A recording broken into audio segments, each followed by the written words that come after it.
Hello दोस्तों, स्वागत है आप सभी का एक और न्यू वीडियो में। दोस्तों आज के इस वीडियो में हम बात करेंगे चैप्टर नंबर 8 की, जो कि आप लोगों का है चतुर्भुज यानी क्वाड्रिलेटरल। देखिए चतुर्भुज जो होता है, जैसे अब इसको थोड़ा हम डिटेल में पहले बता देते हैं, उसके बाद हम आपको बताते हैं कि आपको पढ़ना कौन सा चतुर्भुज है और क्या पढ़ना है। देखिए जैसे जब हम त्रिभुज की बात की है तो त्रिभुज में हमने क्या देखा, सिंपल हमने ये देखा कि त्रिभुज जो है तीन भुजाओं से बनी बंद आकृति को हम त्रिभुज बोल रहे थे, यानी कोई भी तीन साइड ले रहे थे और इससे अगर आकृति बंद होनी चाहिए ओके तो हम वहां बोल रहे थे कि ये त्रिभुज है। तो उसी प्रकार से चतुर्भुज है। अब जैसे चतुर्भुज क्या होता है, जैसे देखिए यहाँ पर इसके नाम से अगर हम थोड़ा सा डिफाइन करें तो क्वाड का मतलब होता है चार ओके, और लेटरल का मतलब होता है साइड, भुजा बोल सकते हैं यहाँ पर ओके। हिंदी में भुजा बोलेंगे और अगर इंग्लिश में रहे तो हम साइड बोल सकते हैं ओके। तो ये चीज है, देखिए चार भुजा। अब चतुर्भुज में चले तो चतुर्भुज ओके, चतुर्भुज का मतलब हुआ कि चार, अब भुज का मतलब भुजा होता है, ये हमने आपको त्रिभुज में ही बताया था। तो इस प्रकार से हम यहाँ बोल सकते हैं कि चार रेखाओं से या चार भुजाओं से बनी बंद आकृति को, देखिए एक चीज समझिएगा, जब आकृति कोई ना कोई बन जाएगी तभी हम इसको भुजा बोल सकते हैं, इस लाइन को ओके। नहीं तो अगर अलग ऐसे है तो हम इसको भुजा नहीं, हम इसको लाइन बोलते हैं। तो चार रेखाओं से बनी बंद आकृति को हम क्या बोलते हैं, चतुर्भुज बोलते हैं ओके। आया इतना समझ में। देखिए चतुर्भुज जो होता है इसको जब हम थोड़ा सा वैसे एनसीईआरटी में देखा जाए तो डायरेक्टली चैप्टर शुरू करते ही तुरंत जो पढ़ना है वही दे दिया है, जो पढ़ना है तुरंत वही। लेकिन हम थोड़ा सा इसको डिटेल में बता देंगे तो बेहतर रहेगा। जब क्वाड्रिलेटरल को देखे हमने, चतुर्भुज को, तो चार भुजा रहनी चाहिए, चार भुजाओं से आकृति कैसी होनी चाहिए, बंद होनी चाहिए। अब देखिए इसमें एक दो टर्म आपको मिलेंगे कहीं ना कहीं। जैसे मान लीजिए ये कोई चतुर्भुज है, हम ये नहीं कह रहे हैं कि चतुर्भुज कौन सा है, अभी कुछ नाम वाम आपको कुछ नहीं जानना है, आपको कुछ टर्म जानना है। जैसे देखिए ABCD, अब आपको टर्म क्या जानना है। जैसे पहला अगर हम इसमें टर्म की बात करें तो हम इसमें बात कर लेते हैं पहला भुजा की। चलिए सब कुछ एकदम पढ़ते चलते हैं आराम से। भुजा क्या है, आप कहेंगे भुजा यानी भाई ए से लेके बी तक, ए है भुजा, भुजा AB। फिर उसके बाद क्या है, बी से लेके सी तक यानी भुजा BC, सी से लेकर D तक भुजा CD, D से लेकर A तक या A से लेकर D तक तो हम लिख देते हैं यहाँ पर DA ओके। ये हो गया आपका भुजा, भुजा AB BC CD DA। अब मान लीजिए आगे आपको कहीं मिल रहा है कि भुजा ये, तो आप कंफ्यूज मत होइए। उसके बाद हम बात कर लेते हैं कोण की। कोण तो आपको आता ही आता है। कोण क्या है भाई, angle A, angle B, angle C, फिर एंगल D। ये हो गया आप सभी का सिंपल सीधा साधा कोण। अब उसके बाद देखिए इसमें जो होता है आपको दो तीन टर्म और मिल जाते हैं। जैसे कभी कभी आपको मिल सकता है, देखिए अब तीसरा हम आपको बता देते हैं। जैसे अपोजिट कोण आपको सबको पता होना चाहिए। अपोजिट कोण यानी विलोम कोण, विलोम यानी उल्टा कोण, विलोम कोण। अब देखिए विलोम कोण आप यहाँ पर आप खुद बताइए क्या होगा। आप कहेंगे अगर A है तो A का विलोम क्या होगा, C होगा। भाई A का विलोम C होगा, तो यानी कोण A और कोण C क्या चीज है, विलोम कोण। कोण A और कोण D क्या चीज है, विलोम कोण। कोण B और कोण D विलोम कोण है। आया समझ में। उसके बाद विलोम भुजा भी होता है ओके, अपोजिट साइड, विपरीत भुजा है। तो विपरीत भुजाओं में भी अगर हम देखें तो अब देखिए विलोम के जगह आप लोग विपरीत भी लिख सकते हैं। तो वैसे ये टर्म आपको लिखना नहीं है, समझना है केवल, विलोम भुजा। अब विलोम के जगह विपरीत भुजा लिख सकते हैं। जैसे हम अगर बात करें AD और BC की तो क्या है, आप कहेंगे विपरीत भुजा है, तो हम इसको लिखते हैं AD और BC, ये विपरीत साइड है। उसके बाद देखिए AB और CD, AB विपरीत साइड है, AB और CD ये क्या है, विपरीत साइड। दिख रहा है कि नहीं, गिना रखा, चलिए दिख रहा है। AB और CD क्या है, विपरीत साइड। आया समझ में इतना। हमने सिंपल क्या देखा, चतुर्भुज है, चार भुजाओं से बनी बंद आकृति को हम चतुर्भुज बोल रहे हैं। आकृति कैसी होनी चाहिए, बंद होनी चाहिए। जैसे ये ना हो कि ऐसे हो जैसा पूरा ओके। तो अभी हम आपको एक इसमें स्पेशल टर्म बताएंगे, उसको ध्यान से समझिएगा। ध्यान से क्या समझना है कि कोई भी अगर 4 रेखाओं में से कोई 3 रेखा अगर समांतर हो जाती है तो कभी भी चतुर्भुज नहीं बन सकता है। ओके, 3 रेखाएं समांतर है और एक रेखा चाहे जैसे आप घुमा दीजिए, यहाँ पर चतुर्भुज का निर्माण नहीं होगा। ये सब चीज समझना है आपको। ओके, हमने यहाँ पर सिंपल क्या देखा, कोई चतुर्भुज लिए, चतुर्भुज में 4 भुजाओं को हमने बता दिया, 4 कोण को बता दिया। विलोम कोण यानी विपरीत कोण क्या होते हैं, ये सिंपल देखा, आमने सामने का कोण, आमने सामने का साइड रहता है तो विलोम भुजाएं बोल देते हैं। उसके बाद इसमें आता है संगत भुजा या संगत कोण, कुछ भी पकड़ लीजिए, दोनों एक बार बताएंगे। संगत कोण, अब समझिएगा संगत कोण क्या होता है। संगत कोण का मतलब यही होता है कि अगर दो कोण के मध्य जो साइड आती है वो क्या हो, उभयनिष्ठ हो। जैसे कोण ए और कोण बी, कोण ए और कोण बी, एंगल ए और एंगल बी के बीच में हम ये देख रहे हैं कि एक साइड के, एक ही साइड है, एक ही साइड पर दोनों कोण बन रहे हैं। ओके, एक साइड पर यानी एक भुजा पर दोनों कोण बन रहे हैं, इसको हम बोलते हैं, ए और बी को बोल देते हैं संगत कोण, करस्पॉन्डिंग एंगल। तो संगत कोण क्या हुआ, एंगल ए और एंगल बी, ये हो गया संगत कोण। ओके, फिर उसके बाद बात करें एंगल बी और एंगल सी, संगत कोण, angle C and angle D, संगत कोण, एंगल डी और एंगल ए, ये क्या है, संगत कोण। आया समझ में। देखिए कोई भी अगर आप देख रहे हैं, हाँ ठीक है, कोई भी अगर आप यहाँ पर कोण को समझ रहे हैं तो संगत कोण क्या है, सिंपल एक लाइन है, उसी पर अगर दोनों कोण बनी है तो उन्हें हम बोल देते हैं संगत कोण। अब देखिए संगत भुजा क्या होता है, संगत भुजा। अब देखिए संगत भुजा की अगर बात करें तो ये काफी आसान है। संगत भुजा क्या होती है, दो भुजाएं जिनमें शीर्ष उभयनिष्ठ हो। दो भुजा को आप कोई पकड़िए, शीर्ष उभयनिष्ठ होना चाहिए। अब देखिए आपको मैं शीर्ष नहीं बताया, तो जो आपका कोण है, जैसे यहाँ पर कोण ए बी सी डी है ना, वही आपका शीर्ष है। देखिए शीर्ष ए वर्टेक्स, शीर्ष को इंग्लिश में वर्टेक्स बोलते हैं। ओके, शीर्ष ए, शीर्ष बी, शीर्ष सी, शीर्ष डी, यही होता है सिंपल यहाँ पर शीर्ष ए बी सी डी।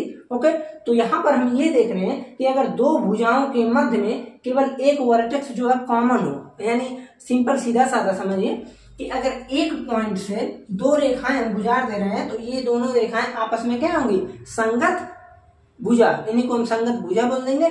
तो यहाँ से संगत भुजा कौन कौन सा होगा, आप कहेंगे सिंपल सीधा साधा काम, एडी और ए बी। ओके, एडी और ए बी। जब हम बी को लेंगे तो ए बी और सी डी, ए बी और सी डी, उनके बीच का बस एक चीज कॉमन पॉइंट होना चाहिए, क्या चीज, वर्टेक्स। ओके, एक बार हम देख लेते हैं कि केवल इतना ही है ना।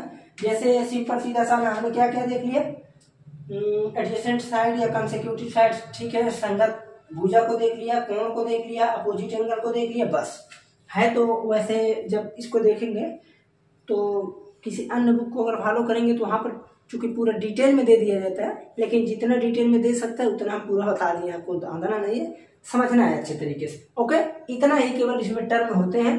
आपको अब इसके बारे में जानने की ज्यादा आवश्यकता नहीं है, जितना जानना था, जितना होता है, सब कुछ बता दिया गया। अब आपको समझना है कि जो चतुर्भुज होता है उसके कितने प्रकार होते हैं। जैसे जब हम चतुर्भुज में देखते हैं ये सब समझ में आएंगे ना, इसको हम इरेज करते हैं।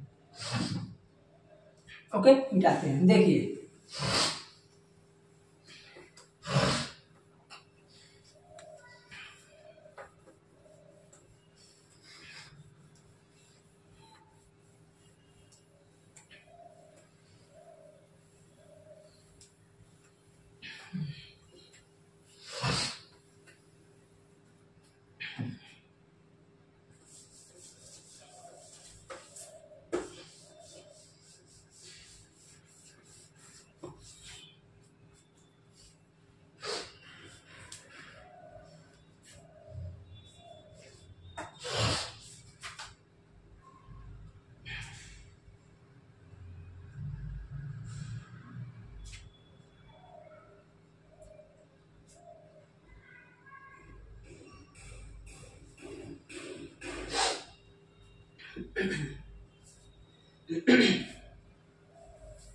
देखिए अब हम देखते हैं इसके कितने प्रकार होते हैं। चतुर्भुज के जितने प्रकार होते हैं हम सभी को बता देंगे, आप लोग को समझना है ध्यानपूर्वक। देखिए जो इसके प्रकार होते हैं हम यहाँ पर लिख सकते हैं simple types of quadrilaterals. Okay, इतना तो आप लोग को पता ही होगा कि थोड़ा सा हम इसको इंग्लिश में लिख सकते हैं। ओके, क्वाड्रिलेटरल्स यानी हम यहाँ पर बोलेंगे कि चतुर्भुज के प्रकार। देखिए आप लोगों को हम सिंपल सीधा पहले ही बता देते हैं कि केवल और केवल एक चतुर्भुज पढ़ना है। ओके, केवल और केवल एक चतुर्भुज। कहीं हो सकता है कि एक आध दो और आ जाए, लेकिन आपको एक ही पूरा फोकस एक ही करना है। जैसे पहला अगर हम बात करें तो पहला है आपका समलंब चतुर्भुज। समलंब चतुर्भुज, समलंब चतुर्भुज। ओके, ये हो गया आपका पहला समलंब चतुर्भुज। दूसरा आपका है समद्विबाहु समलंब। समद्विबाहु समलंब चतुर्भुज। समलंब चतुर्भुज। अगर तीसरा हम देखें तो तीसरा को हम बोल सकते हैं यहाँ पर क्या चीज, समांतर चतुर्भुज। ओके, तीसरा है आपका समांतर चतुर्भुज। समांतर चतुर्भुज। आप लोग ये मत समझिए कि केवल हम नाम लिख देंगे ना, इसको हम थोड़ा अभी बताएंगे, भी पूरा बताएंगे, आप लोग घबराइए नहीं। उसके बाद आता है एक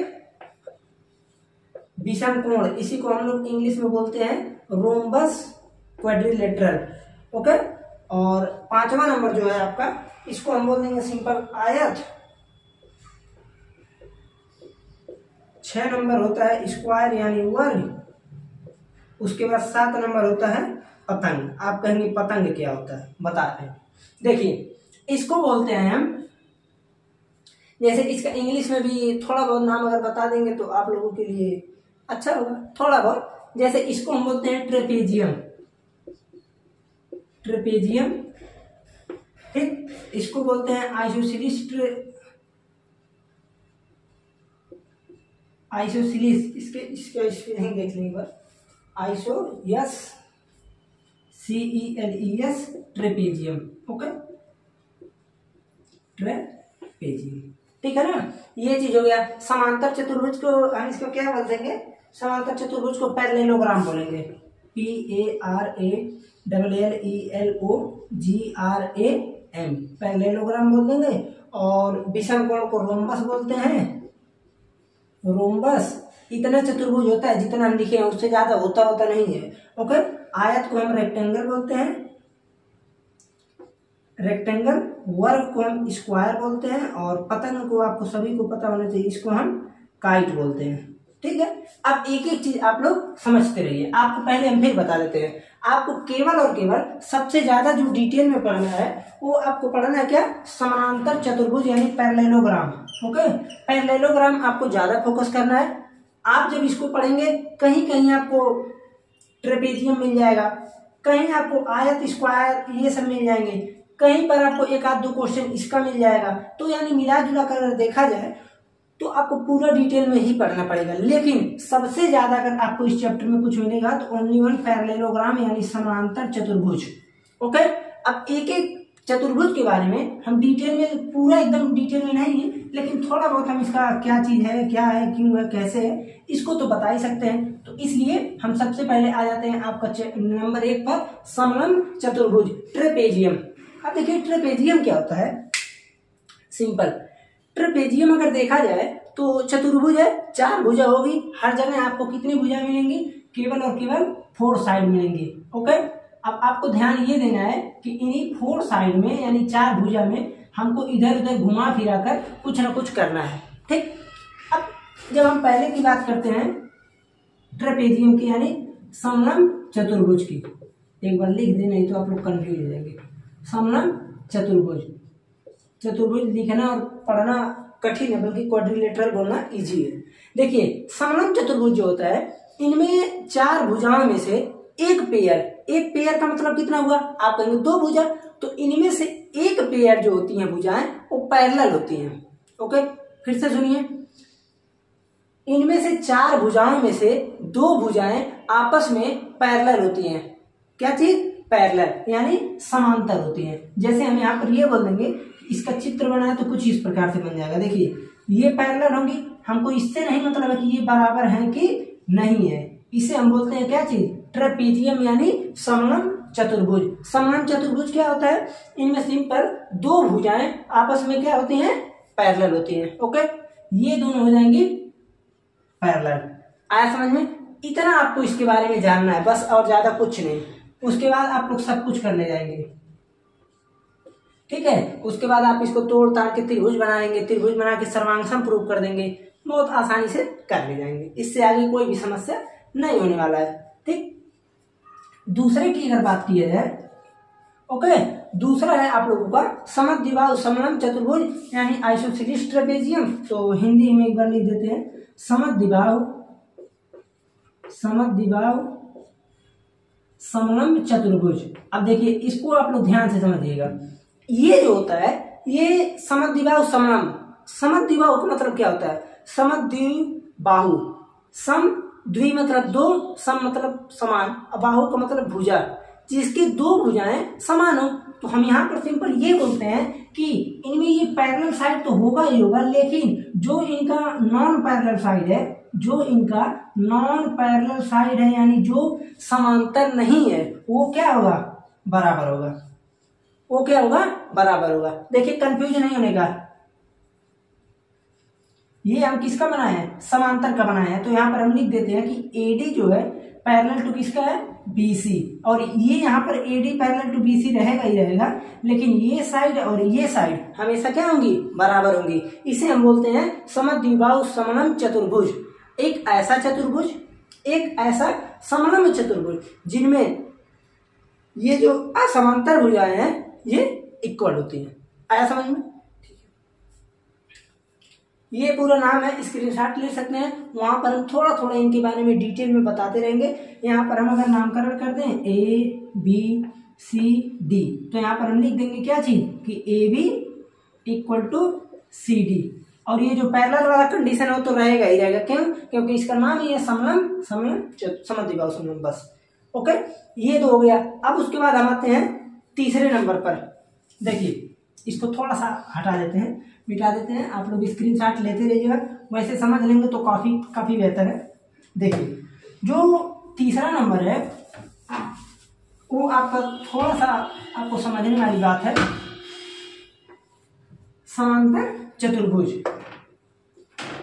समांतर चतुर्भुज यानी पैरेललोग्राम।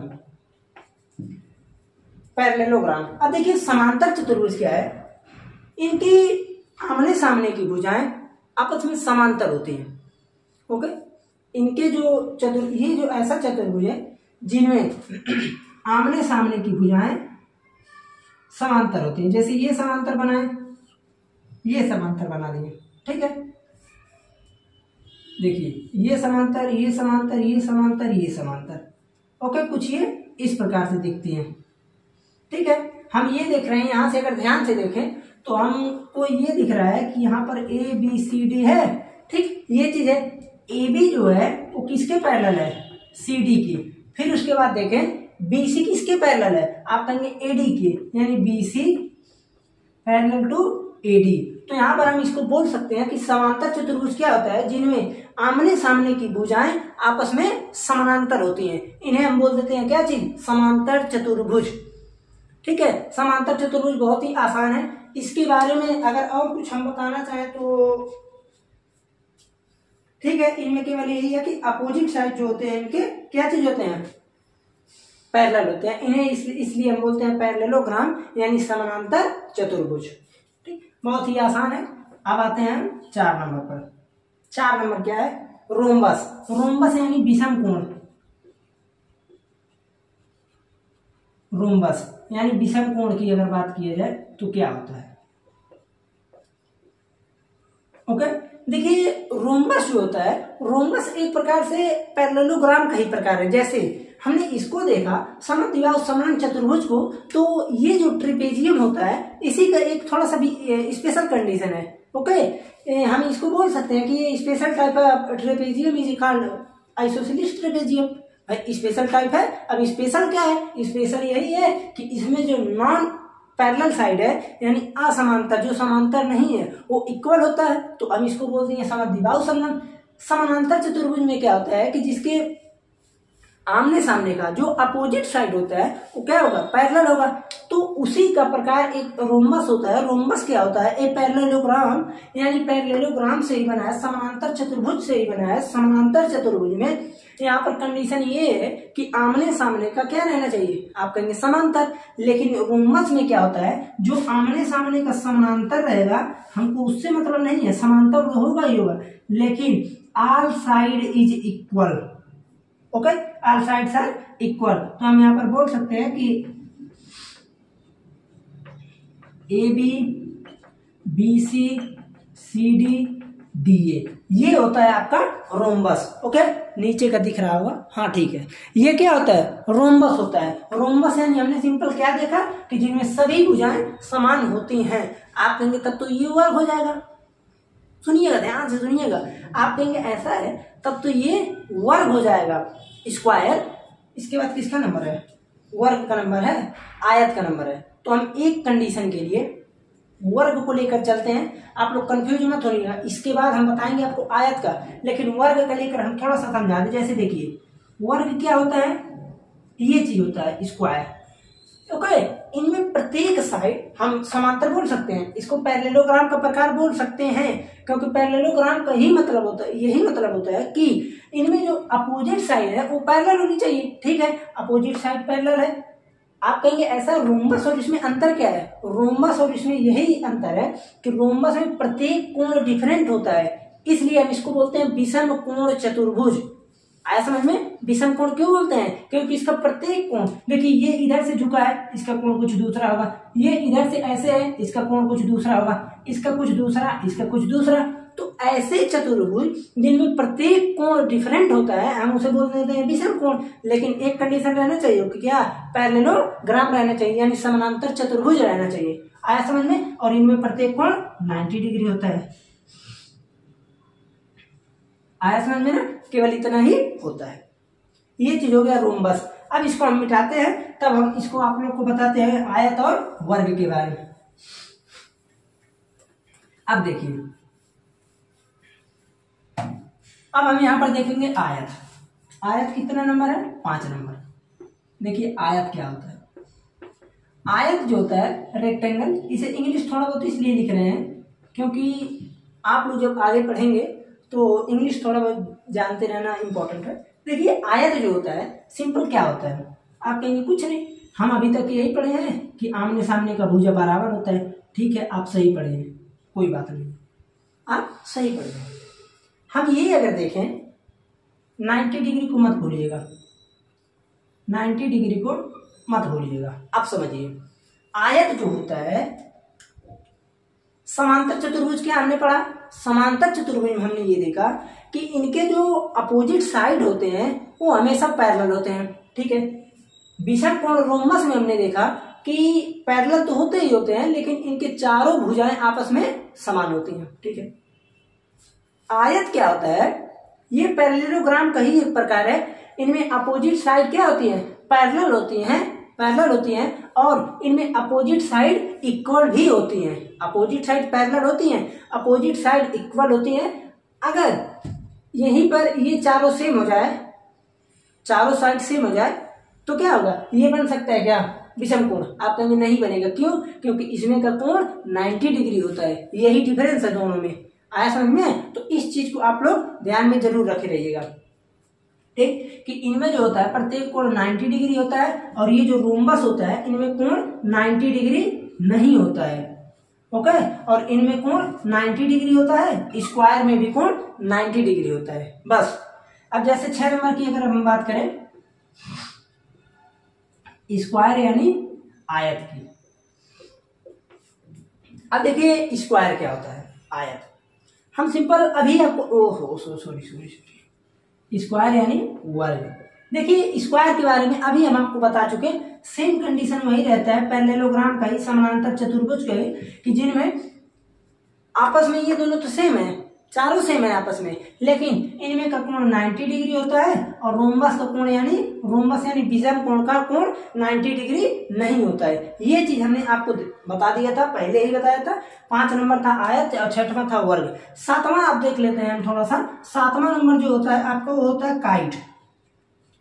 काइट यानी पतंग। अब देखिए काइट का सिंपल सीधा साधा मतलब हमको इसके लिए मिटाना पड़ेगा। आयत को हम मिटाते हैं, तब उसके बाद हम इसको देखते हैं काइट के बारे में। ओके, क्योंकि ये भी समझा दे, नहीं तो आप लोग कहेंगे कि बताया ही नहीं गया काइट, तो लिखा क्यों गया।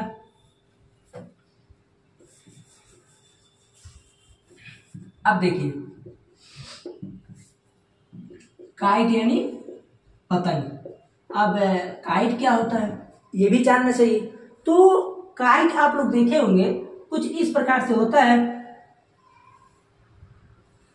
ओके, अब यहां पर नामकरण कर दे ABCD, ये चीज है आपका काइट। अब देखिए काइट होता क्या है। जैसे हमने कुछ चतुर्भुज को देखा, पहले इसको बता देते हैं। जैसे इनमें सिंपल यही होता है कि AB = BC और यहां से AD = CD, ये और ये बराबर होते हैं, ये इसके बराबर होता है, ये दोनों आपस में बराबर नहीं हो सकता है, यही होता है काइट। ठीक है, अब उसके बाद अगर इसकी बात किया जाए, जैसे हम यहां पर बोल सकते हैं कि देखिए इसमें थोड़ा सा गड़बड़ हो गया। जैसे ये जो है यहां पर ये बराबर है संगत, ये इसके और ये इसके बराबर है। ओके, क्या है देखिए AB = AD और यहां से BC = CD। हम इसे अगर कोई भी दो साइड एक वर्टेक्स से है तो हम इसे क्या बोलते हैं, आप कहेंगे संगत भुजा। तो एक चतुर्भुज में अगर उनकी संगत भुजा समान होती है, संगत भुजा, तो उन्हें हम बोलते हैं पतंग। ठीक है, अब पतंग का मतलब ये गांव वाला पतंग होता वही है, ठीक है, सब कुछ वही होता है, लेकिन ये चूंकि यहाँ पर हम मैथमेटिक्स टर्म में बात करते हैं तो पतंगी या पतंग चतुर्भुज बोल देते हैं आगे। ठीक है, इनमें जो होता है हम अभी आपको बताएं, पहली बार थोड़ा सा मिस्टेक हो गया था, ये आपस में बराबर नहीं, ये दोनों आपस में कभी बराबर नहीं हो सकते हैं, ये कंडीशन था। ठीक, और ये दोनों आपस में बराबर, ये इसके बराबर होते हैं। ठीक, ये होता है आपका काइट, पतंग। अब ध्यान से सुनिए, मैंने आपको बताया आपको सबसे ज्यादा मिलेंगे आपको टर्म में क्या चीज, समांतर चतुर्भुज। ओके, ये चीज आपको सबसे ज्यादा मिलेंगे। उसके बाद आपको अगर कहीं बात की जाए तो इक्का दुक्का कोई मिल सकता है, ठीक है, लेकिन सबसे ज्यादा आपको समानांतर चतुर्भुज ही मिलेगा। एक बार हम चाहते हैं कि आप लोगों को थोड़ा सा समराइजेशन करा दें, ज्यादा भी ड्यूरेशन नहीं हुआ होगा, 2 मिनट लगेगा। देखिए हमने सिंपल क्या देखा, चतुर्भुज। चतुर्भुज क्या होता है, 4 भुजाओं से बनी बंद आकृति को चतुर्भुज बोल देते हैं। 4 रेखाओं से बोल सकते हैं, भुजा तो बाद में बनती है। 4 रेखाओं से बनी बंद आकृति को चतुर्भुज बोले। चतुर्भुज जो होता है उनमें सिंपल कुछ टर्म आए थे, हम लोग देखे, संगत कोण, संगत भुजा, भुजा क्या है, कोण क्या है, वर्टेक्स। ठीक, ये चीज देखा। फिर उसके बाद हमने ये देखा कि चतुर्भुज जो होते हैं केवल 7 प्रकार के होते हैं। ओके, ये चीजों को आप लोग को जानना चाहिए, क्योंकि अब इससे ज्यादा आपको नहीं मिलने वाला है, चाहे जो पढ़े। वैसे मैं बता दूं 9th के बाद ये 12th तक तो आपको चतुर्भुज कहीं नहीं मिलेगा, एक आध क्वेश्चन में कहीं मिल सकता है, उसके बाद आप पढ़ेंगे तो भी कहीं नहीं मिलने वाला है। लेकिन जब आप डिटेल में कोई कंपटीशन करेंगे तो आपको चतुर्भुज का एक पार्ट मिल जाएगा। देखिए चतुर्भुज में हमने देखा समलंब चतुर्भुज, समद्विबाहु समलंब, समानांतर, विषम कोण, आयत, वर्ग और पतंग चतुर्भुज, ये 7 चतुर्भुज हैं।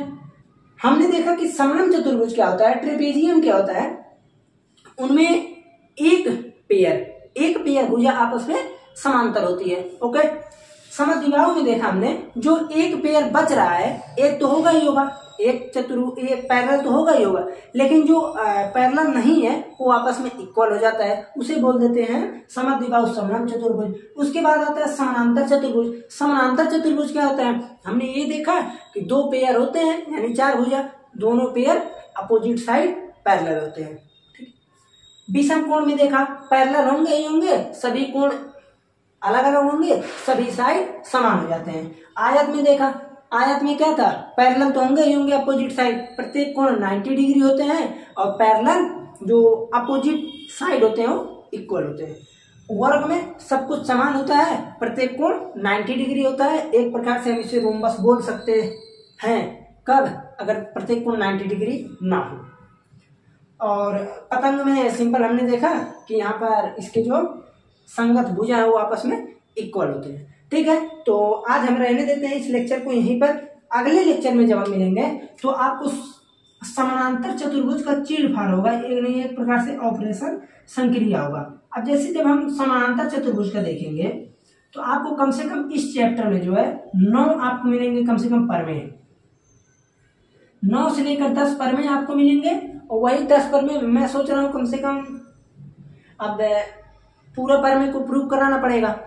देखेंगे अगर एक आध नहीं कराने लायक होगा तो छोड़ देंगे। 9-10 प्रमेय है, अगर 9-10 प्रमेय पढ़ लेते हैं तो आपको पूरे सवाल एकदम आसानी से कर ले जाएंगे। सब कुछ सवाल उसी पे बेस्ड है, आपको जो भी हो। और एक आध दो इसके भी अभी कुछ एक आध दो प्रमेय मिल जाएंगे कि चतुर्भुज में ये होता है। जैसे त्रिभुज के तीनों अंतःकोणों का योग कितना होता है, आप कहेंगे 180, और चतुर्भुज के आप कहेंगे 360। तो ये भी चीज हमको प्रूव कराना पड़ेगा, तो ये भी प्रूव हो जाएगा, आप लोग घबराइए नहीं। तो आप लोगों को अगले लेक्चर में हम मिलेंगे आप लोगों से क्या पढ़ाते हुए, समांतर चतुर्भुज का जो है आप लोग यहाँ पर डिटेल में देखेंगे। उसका हम लोग प्रमेय नंबर 1 से स्टार्ट करेंगे और 3, 4, 5 प्रमेय जितना एक वीडियो में हो सकता है उतना बताया जाएगा। तो चलते हैं, मिलते हैं फिर अगले लेक्चर में। चैनल पर पहली बार है तो सब्सक्राइब जरूर कीजिए, और अगर कोई समस्या आती है तो कमेंट में जरूर बताइएगा।